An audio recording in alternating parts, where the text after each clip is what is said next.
Vamos a aprender cómo sacar la última profecía con fecha exacta de cumplimiento en la Biblia.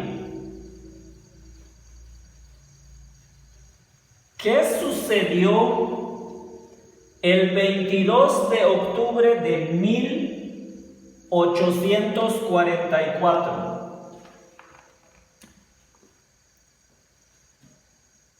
En la tierra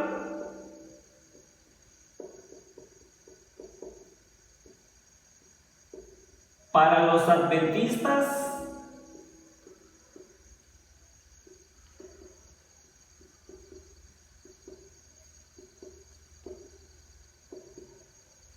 un chasco.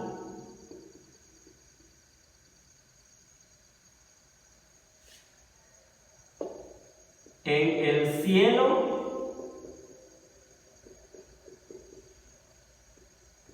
para los adventistas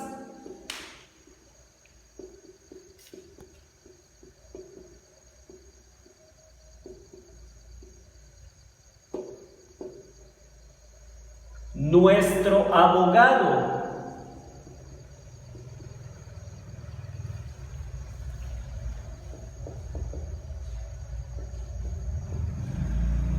y sumo sacerdote Jesús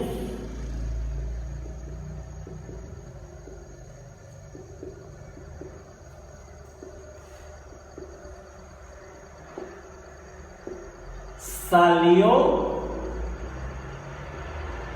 de un primer compartimento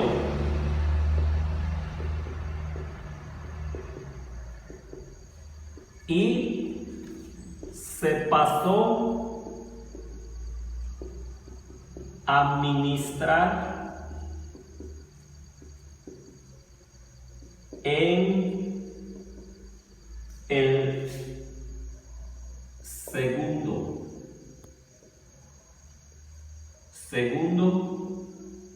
compartimento.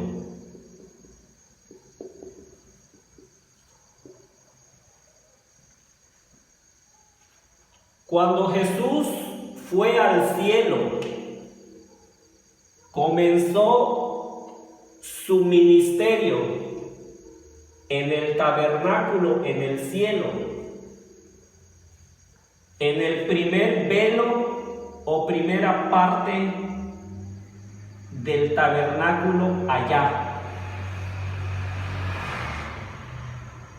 En su ascensión después de su resurrección.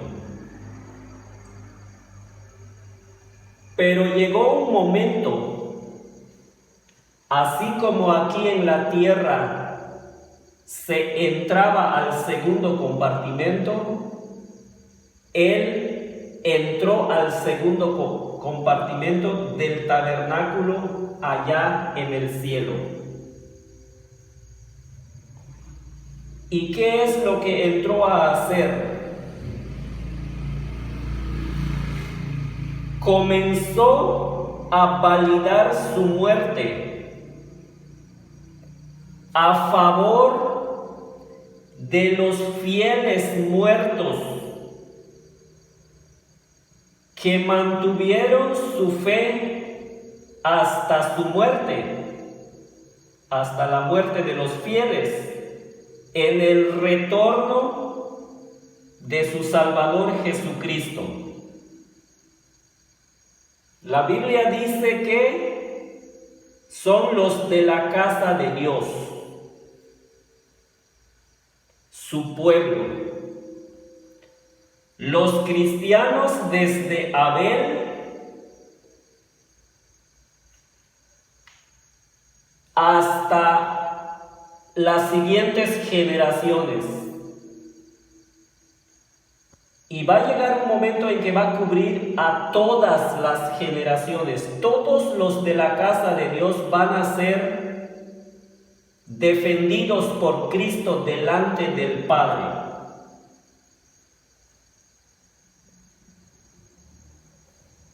va a llegar un momento en que Él va a salir del segundo compartimento, y eso es cuando vaya a venir aquí a la tierra.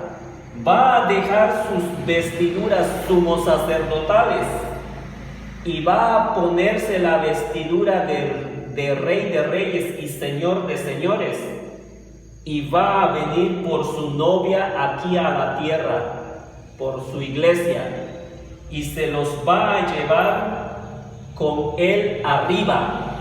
Y aquí comienza la vida eterna para todos los adventistas, para todos los que esperan su retorno. Creer en el advenimiento, esperar el advenimiento. Ya sucedió uno de ellos. Su primera venida fue cuando nació de la Virgen María.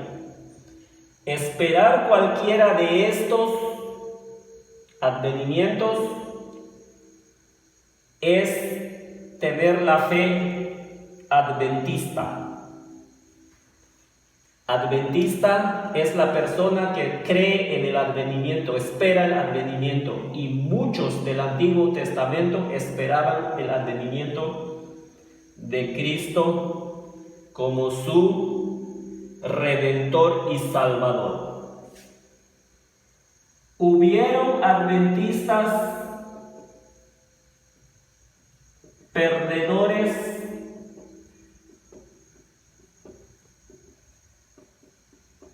el 22 de octubre de 1844.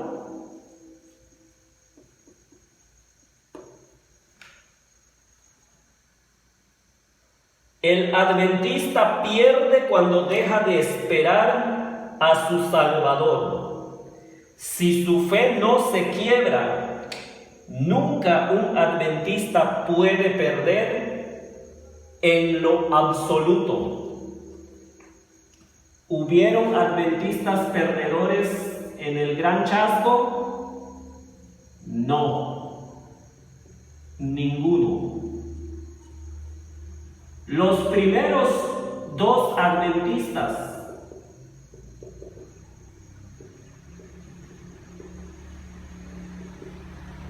fueron Adán y Eva.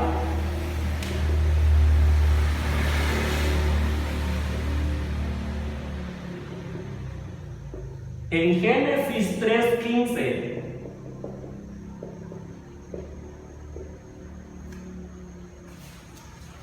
les dan una promesa. La simiente de la mujer aplastará la cabeza de la serpiente. Eso es muy religioso, ¿verdad? Es muy bíblico, es muy simbólico. Lo que quiere decir es que va a venir un hijo de hombre que expondrá al diablo y sus engaños. Entonces perderá el diablo frente a él, frente a Miguel y sus aliados. Miguel es Jesús. Los aliados de Miguel son los seguidores de Jesús. Todos los adventistas que esperan como se debe, que esperaron como se debía la primera venida, todos se salvaron. Todos están sus nombres en el libro de la vida. Todos llegaron a experimentar el gozo del cristiano, que Pablo en Hebreos 4 le llama el descanso en Cristo. Así que adventista no es el nombre de una denominación, es el nombre de una fe que no muere. Hebreos 8, 1 y 2.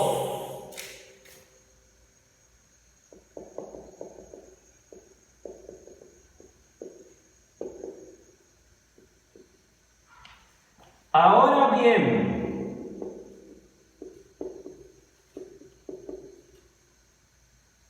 El punto principal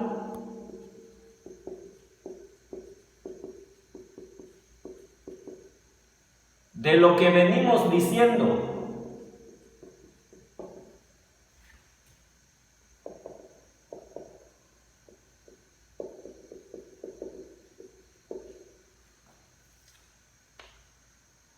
es que tenemos tal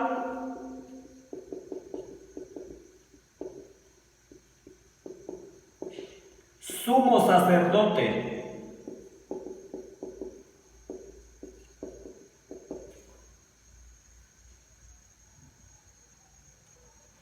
el que se sentó a la diestra del trono, el que se sentó a la diestra del trono.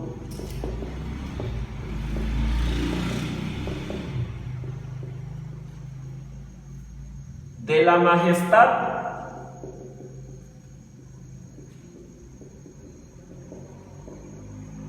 en los cielos.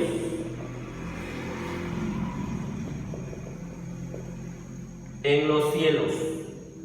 Ministro del santuario.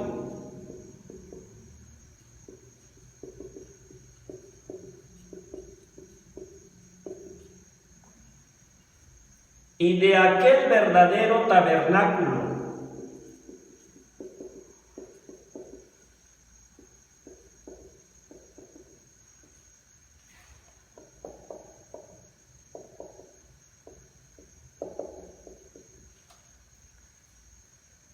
Que levantó el Señor y no el hombre.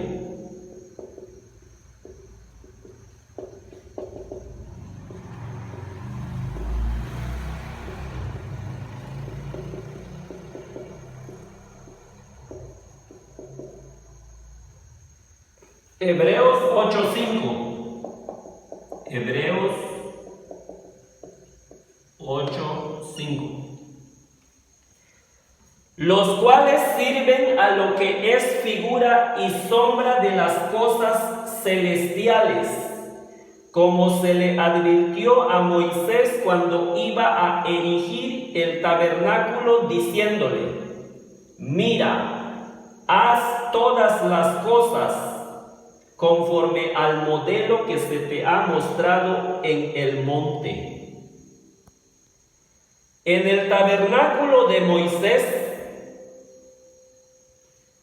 entraban los sacerdotes comunes, levitas, que no eran hijos de Aarón, todos los días a trabajar en el primer compartimento o velo. Hebreos 9:2.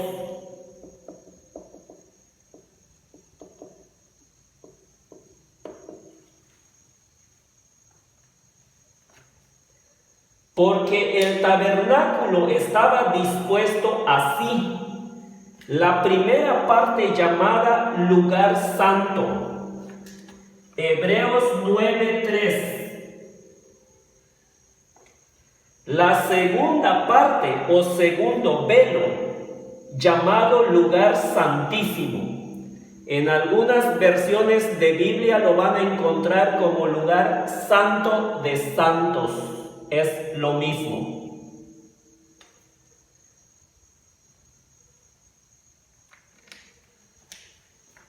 Hebreos 9:6.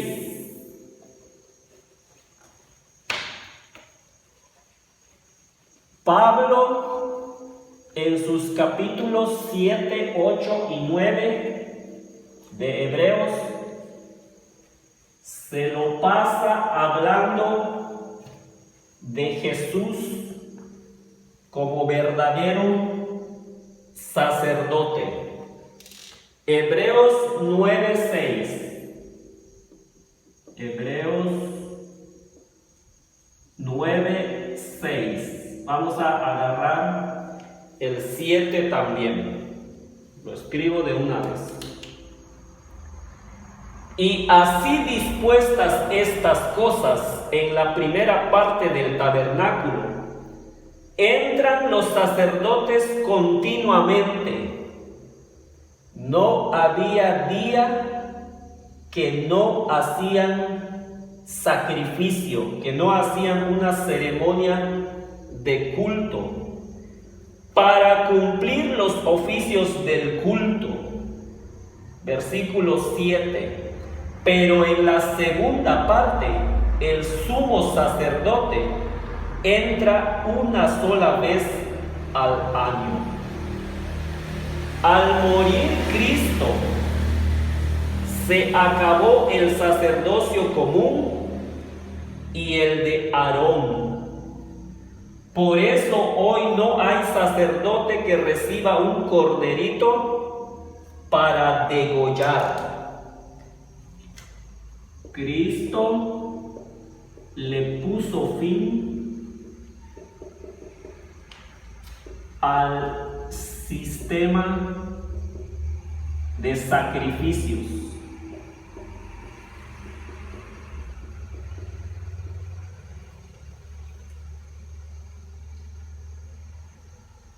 La intercesión de todos los sacerdotes a favor del pueblo de Dios que ponía su fe en la sangre del Cordero que los sacerdotes recibían y sacrificaban.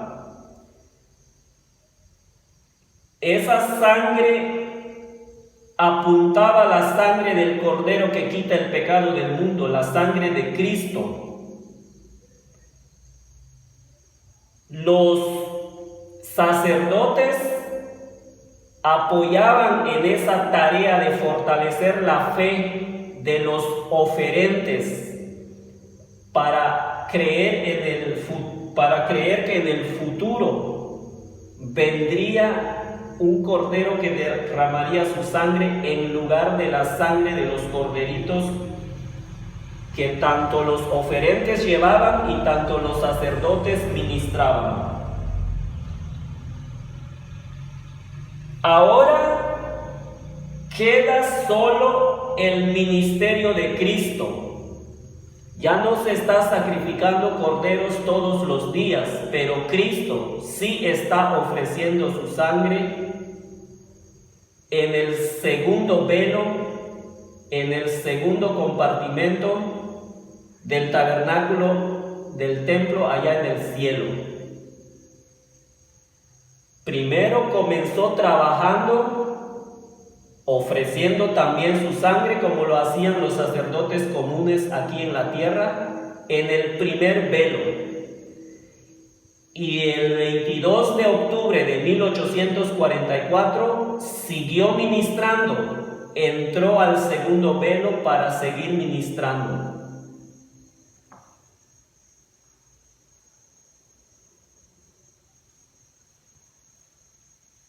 Al regresar al cielo, trabajó conforme al modelo, conforme al orden. Trabajó en armonía a lo que le mostró a Moisés que debía hacer aquí en la tierra, mientras él venía como cordero y mientras él fungía como sacerdote. Es muy interesante y Pablo lo resalta. Él es el Cordero y Él es el sacerdote. Su sangre se lo ofrece a sí mismo. Su sangre como Cordero se lo ofrece a sí mismo y como sumo sacerdote lo ministra a favor de los arrepentidos, a favor de los que dejan el pecado. Así era el plan de la deidad. Si hubiera entrado directo al segundo compartimento, estaría saltando una enseñanza, un paso que le mostró al pueblo de Israel que debían cumplir aquí en la tierra. Y eso, si hubiera entrado directo al lugar santísimo, sería una incoherencia, sería saltarse algo que él mostró, la secuencia exacta de cómo se debe vivir y llevar. El 22 de octubre de 1844, Cristo entró en el lugar santísimo o segundo compartimento en el templo en el cielo. En la tierra, Aarón hacía esto cada año. Aarón, como sumo sacerdote, solo la familia de Aarón podían ser sumos sacerdotes. Cuando murió Aarón, sus hijos continuaron entrando en el lugar santísimo una sola vez al año. Aarón entraba una sola vez al año. Ofrecía un sacrificio, pero lo ofrecía para todo el pueblo, por todo el pueblo, y para el perdón de todos los pecados de todo el pueblo de todo un año. Si ese sacrificio era reconocido, cuando Aarón salía,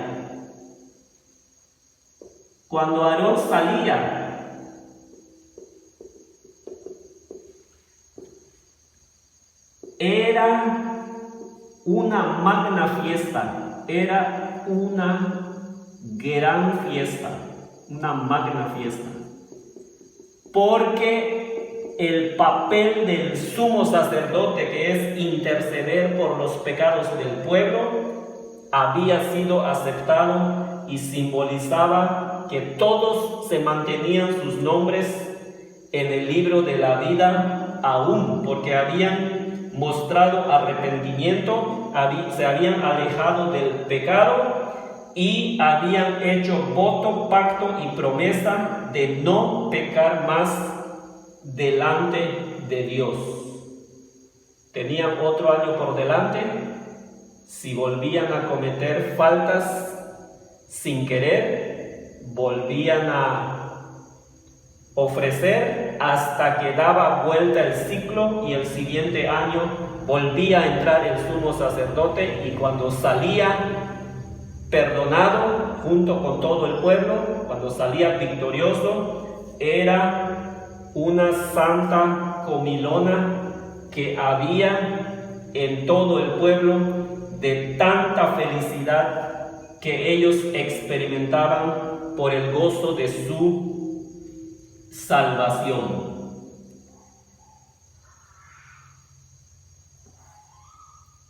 Cristo ahora está haciendo por nosotros lo que Aarón hacía en símbolo.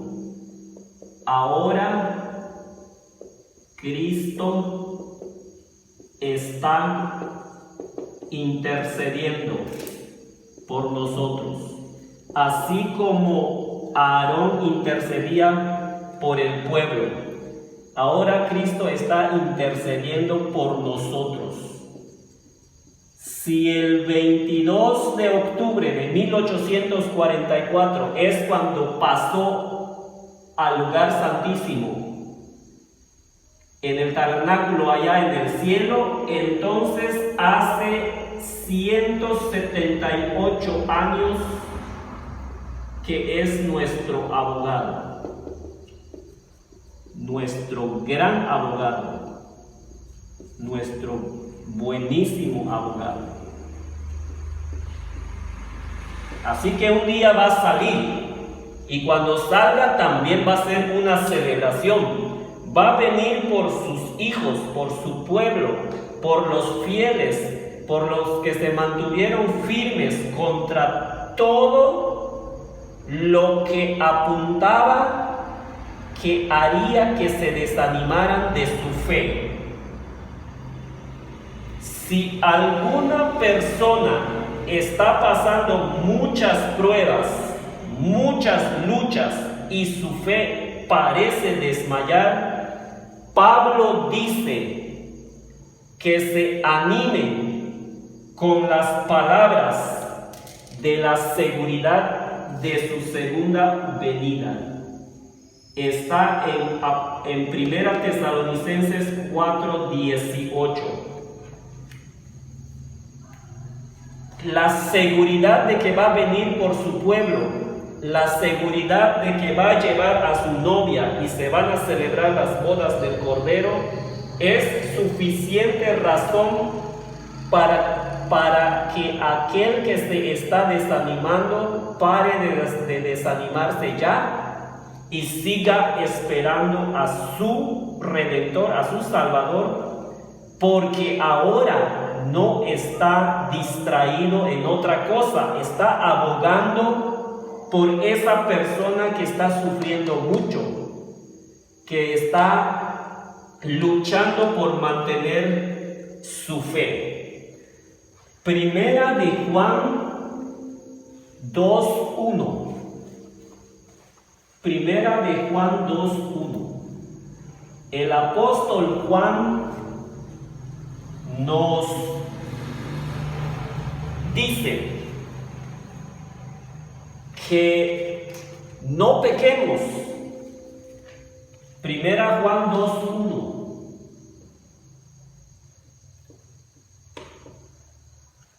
Hijitos míos, estas cosas os escribo para que no pequéis. Y si alguno hubiere pecado, abogado tenemos frente al Padre, a Jesucristo el justo. Ahora que desde el 22 de octubre de 1844, un abogado tenemos frente al Padre dentro del segundo velo, aprovechemos registrar nuestros nombres en el libro de la vida. Cuando Él se quite las vestiduras sumosacerdotales, ese que tiene el pectoral de 12 piedras preciosas que representan a las 12 tribus de Israel espirituales, cuando se quite todos esa indumentaria significativa y se ponga la vestidura de Rey de Reyes y Señor de Señores para que venga aquí a la tierra, por los que se prepararon, ya para ese entonces, cuando Él venga por segunda vez, cuando se vea venir con sus santos ángeles y con gran potestad y gloria en los cielos, en esta ocasión ya no se podrá añadir nombres al libro de la vida ni quitar nombres de allí. Apocalipsis 22:11.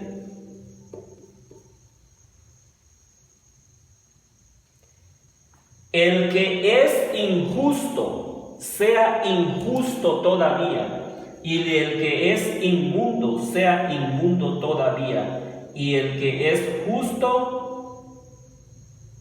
justifíquese más, y el santo santifíquese más.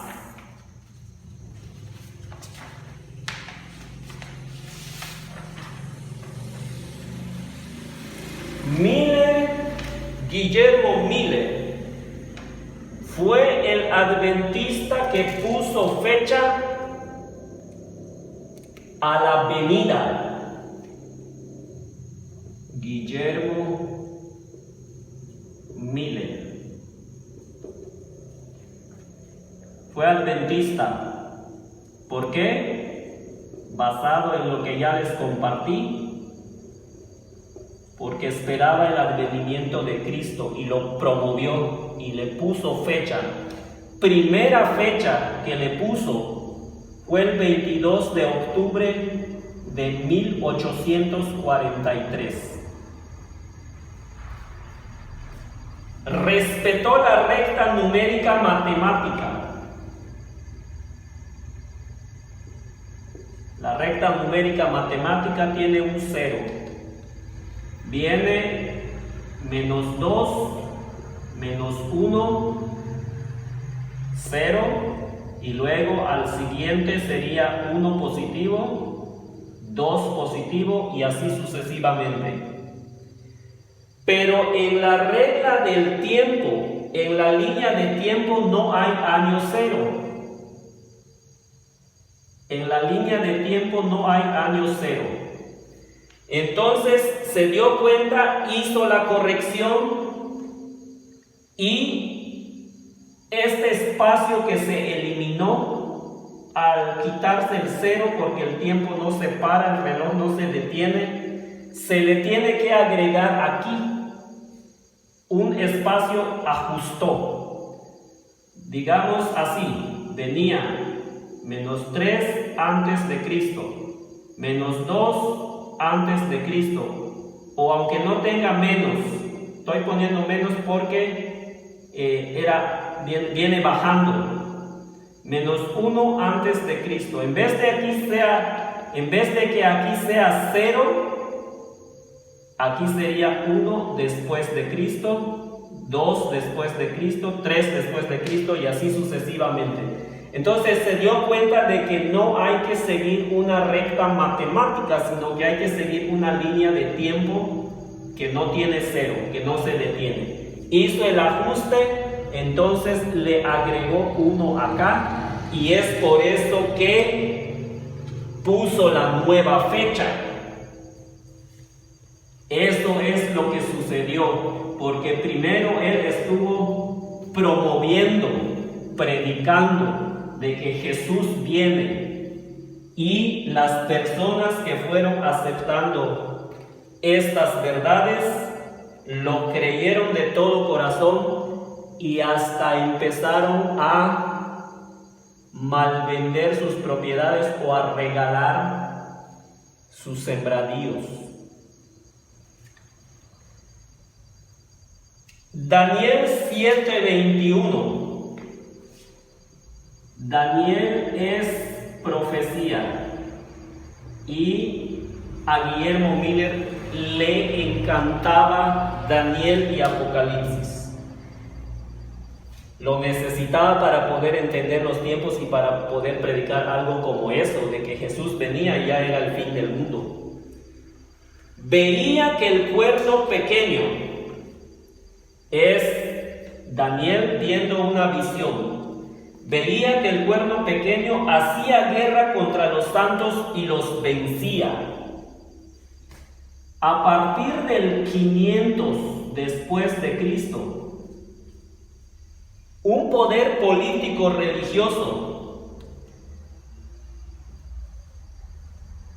hasta el 1700, para usar números cerrados. Un poder político religioso perseguía a los santos y lograba vencerlos, esparcirlos, incluso les quitaba la vida. En el siguiente versículo, Daniel viendo la visión, en el versículo 22,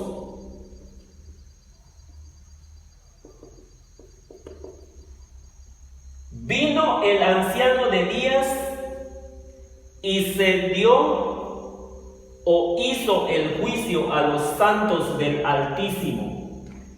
Mientras estaba en este tiempo, o después que cruzó este tiempo, porque de 1700 a 1844 hay 144 años. Comenzó el movimiento milerita, comenzó el movimiento adventista, no es que comenzó, sino que agarró auge, porque ya dijimos que el adventismo es una esperanza que existía desde Eva cuando le dijeron que en las generaciones vendría alguien que vencería al enemigo. Miller creyó que la venida era a la tierra. Aquí en Daniel 7:22 dice que vino el anciano de días. Vino el anciano de días. Vino el anciano de días y se dio o se hizo el juicio a los santos del Altísimo. Entonces no era una venida a la tierra como lo predicó Miller, como lo creyó Miller, como lo entendió, sino que era ante el trono del Padre. El anciano de días es Jesús. El juez es el Padre. El juez se sentó y el anciano de días vino a él. Jesús vino porque como iba a comenzar un juicio, entonces se necesitaba el juez. Ya se sentó, es el Padre. Se necesitaba un abogado, llegó, es Cristo. Se necesitaba un acusador, es el diablo. Se necesitan los acusados, son los fieles, los hijos de Dios. Se necesitan los testigos, son los ángeles. Se necesitan los archivos, son los libros de memoria. Todo está en su lugar para que comience un juicio. Pero este juicio comenzó después de Daniel 7:21. No cuando Cristo se fue, porque hasta el 21 de octubre de 1844, antes del 22 de octubre de 1844, Jesús estaba trabajando en el primer compartimento. El 22 de octubre de 1844 vino al juicio y comenzó un juicio por la casa de Dios. Daniel 7:10. Daniel 7:10. El juez se sentó y los libros fueron abiertos. Miles y millares le servían. Primera de Pedro 4:17. Es necesario que el juicio comience por la casa de Dios. Desde el 22 de octubre se está llevando a cabo un juicio. Juicio por la casa de Dios. Por la casa de Dios. La casa de Dios es el templo. Por los de la casa de Dios simboliza que todos los que son cristianos, todos los que han creído en el advenimiento, todos los que han puesto su fe en Cristo. Los del Antiguo Testamento ponían su fe en Cristo mediante el corderito que sacrificaban. Muchos lograron poner su fe en Él. Entonces se comenzó a juzgar por la casa de Dios. Si en 1800 y el 22 de octubre de 1844 se comenzó a juzgar por la casa de Dios, es obvio que para esta fecha había miles y miles de cristianos muertos. Así que tenían que pasar el archivo primero de el primer adventista muerto. Y el primero en pasar su nombre para que Jesús abogue por él fue Abel, el que mató Caín, al que mató Caín. Abel, el que ofreció mejor sacrificio que Caín. El sacrificio de Abel lo hizo con fe, lo hizo pensando en que Jesús lo salva, no el borreguito que acababa de ofrecer, que acababa de matar. Quiere decir que va a llegar un momento en que se juzguen los vivos de la casa de Dios. Porque si comenzó por la casa de Dios y primero iba por los muertos, va a llegar un momento en que llegue por los vivos. No se preocupe, porque así como Jesús abogó por los muertos, Él abogará por nosotros. Si llegara a pasar nuestro nombre ahora, abogará por los vivos.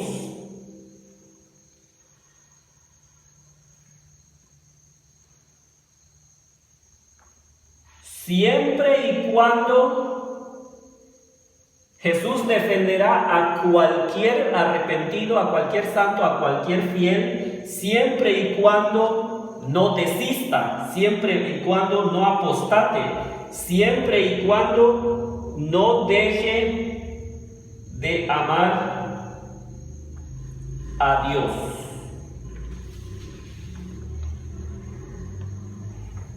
Vamos a hacer un diagrama. Vamos a hacer un diagrama en donde vamos a ver cómo es que Miller hacía sus diagramas y cómo es que se atrevió a predicar un movimiento tan grande como lo era la segunda venida. En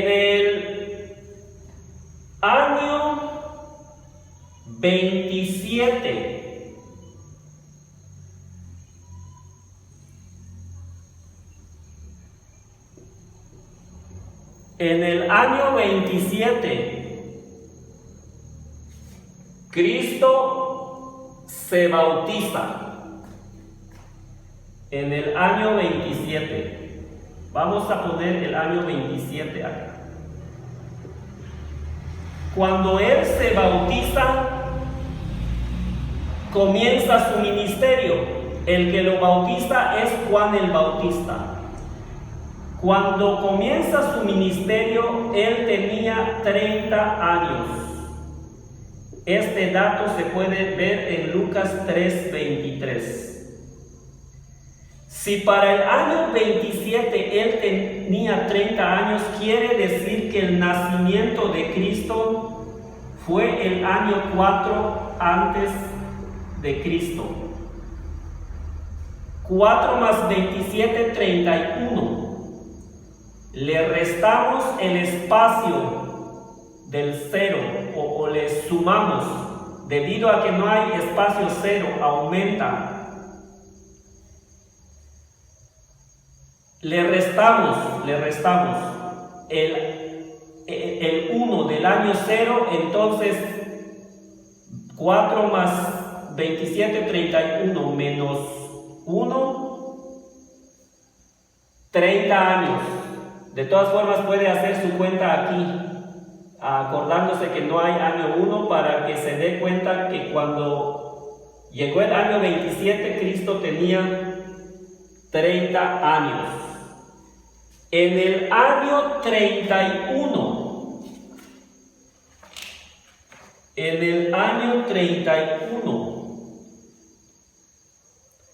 lo crucifican. Vamos a poner el 31 aquí. 31 después de Cristo. Crucifican a Cristo en el año 31. En el año 34 apedrean a Esteban.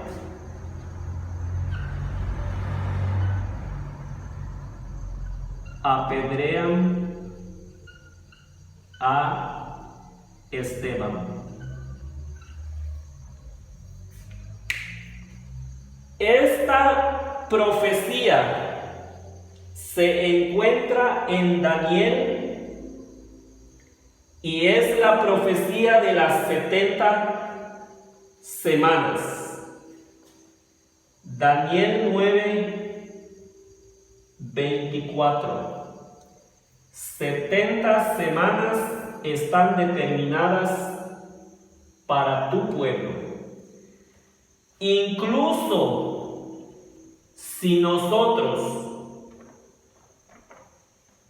partiéramos de acá nosotros podemos sacar el tiempo en que comienza la profecía.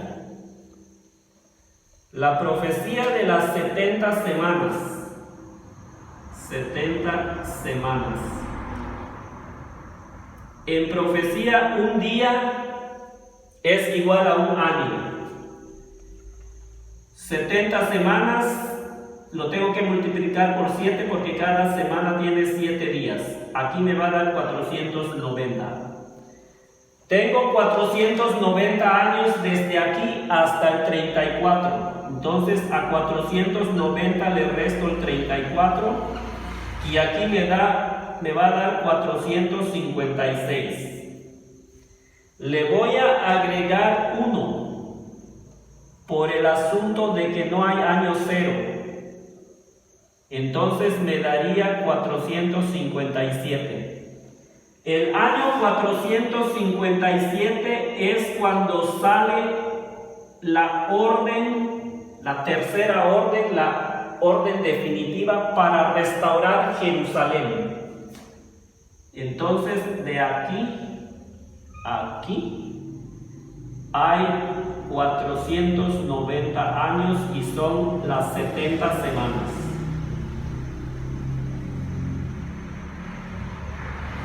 En Daniel 8:14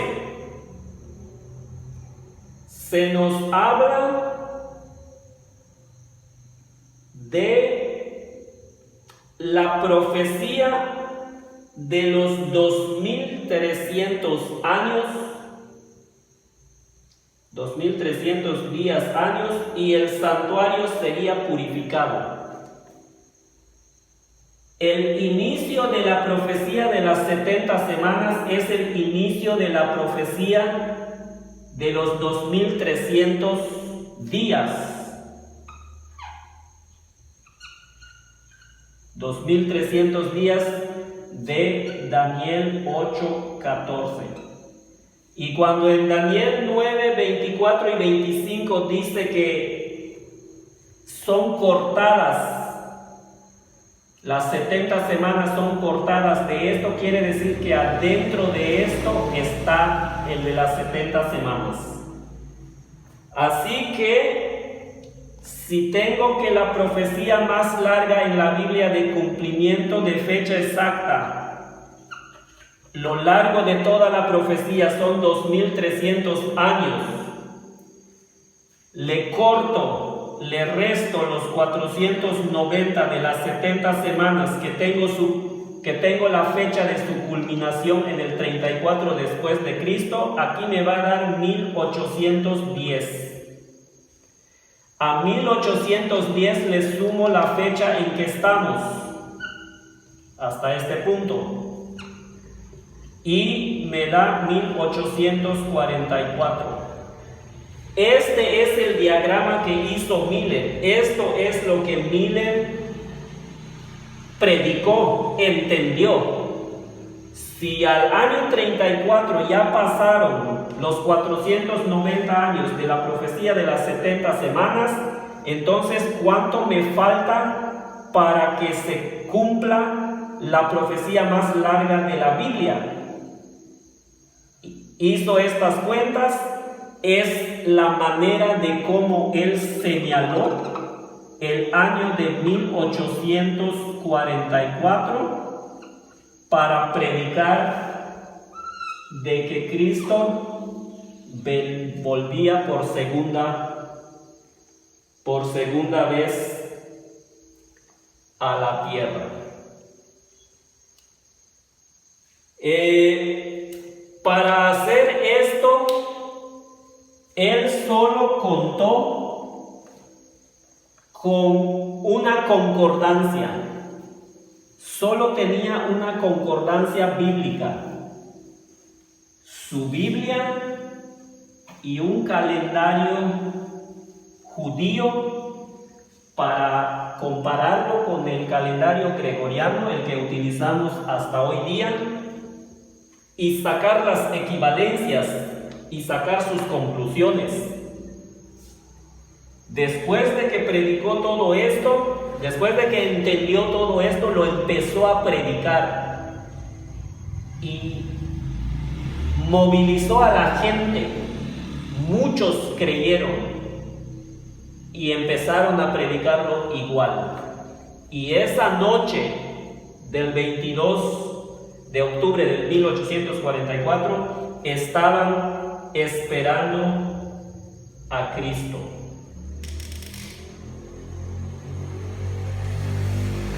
Se conoció la fecha, se conoció el tiempo del nacimiento de Jesús, del nacimiento de Jesús.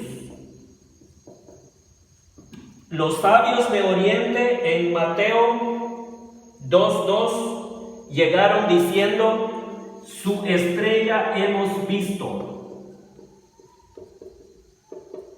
Entendieron el tiempo en que Jesús nació y le llevaron regalos. Se conoció el tiempo de su bautismo. Lucas 3:23. Lucas 3:23. Era aproximadamente como de 30 años Jesús, como se creía, cuando comenzó su ministerio. Se conoció la fecha de su muerte. El año 27 fue bautizado por Juan el Bautista. Más 3 años de su ministerio, en el 31 fue crucificado. Más 3 años y medio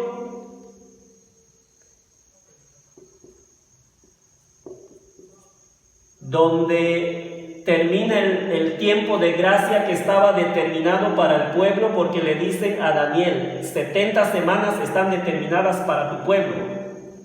Esto es tiempo de gracia para tu pueblo, tú como hebreo, tú como israelita, tú como judío. Aquí en el 34 termina el tiempo de gracia para los judíos. Y tenemos la fecha salida de la orden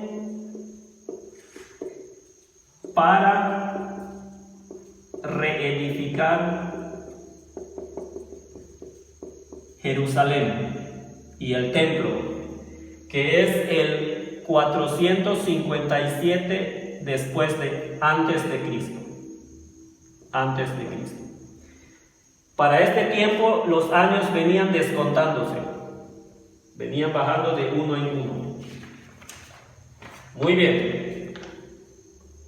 Aun cuando no se pudiera establecer el año exacto del bautismo de Cristo, aun si tomáramos como referencia Lucas 3:23, donde dice que Jesús tenía 30 años cuando comenzó su ministerio, cuando se bautizó, aun tomando 30 DC como la fecha del bautismo de Cristo, que tendría 33 años, aún tomando esta fecha, Miller o cualquiera que estudie profecías y haga una línea de tiempo solo podría errar entre 3 a 4 años para determinar que el 22 de octubre, ya sea de 1847 por los 3 años o 1848 por los 4 años de variación que estamos utilizando, iban a notar la última profecía de la Biblia, que se puede sacar la fecha con la Biblia, y lo iban a predicar. Y si Miller no lo predicaba, alguien más lo iba a predicar.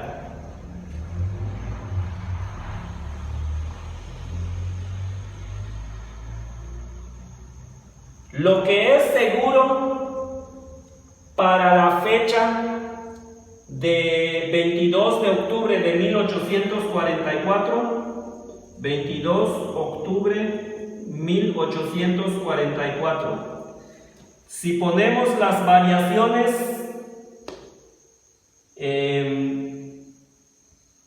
porque no tenemos fecha exacta o no creemos que los eruditos llegaron a fechas exactas, con la fecha que tenemos en la Biblia, con la edad de Jesús que se señala en la Biblia, nosotros podemos hacer nuestras cuentas y solo variaríamos 3 años, 1847, 1848. De todas formas, es el evento, el juicio, es el juicio que comenzó por la casa de Dios lo que cuenta más,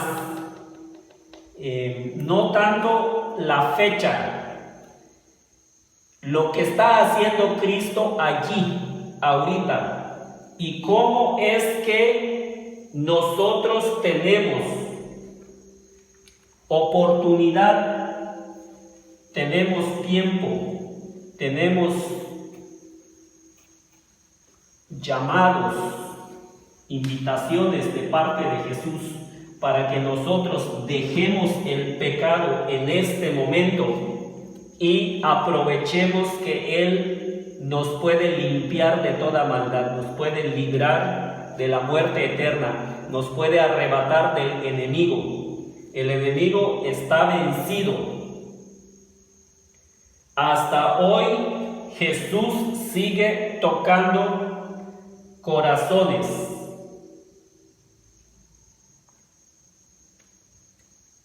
Hoy Cristo está en el compartimento ultra especial. Hoy Cristo está en el compartimento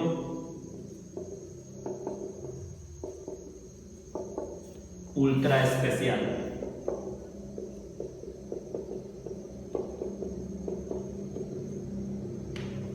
Lo que significa que nosotros podemos contratar sus servicios de abogado, nosotros podemos correr a Él reconociendo nuestra situación, reconociendo nuestra debilidad, reconociendo nuestra impotencia, reconociendo nuestras faltas, descuidos, nuestros pecados, nuestros pensamientos malos,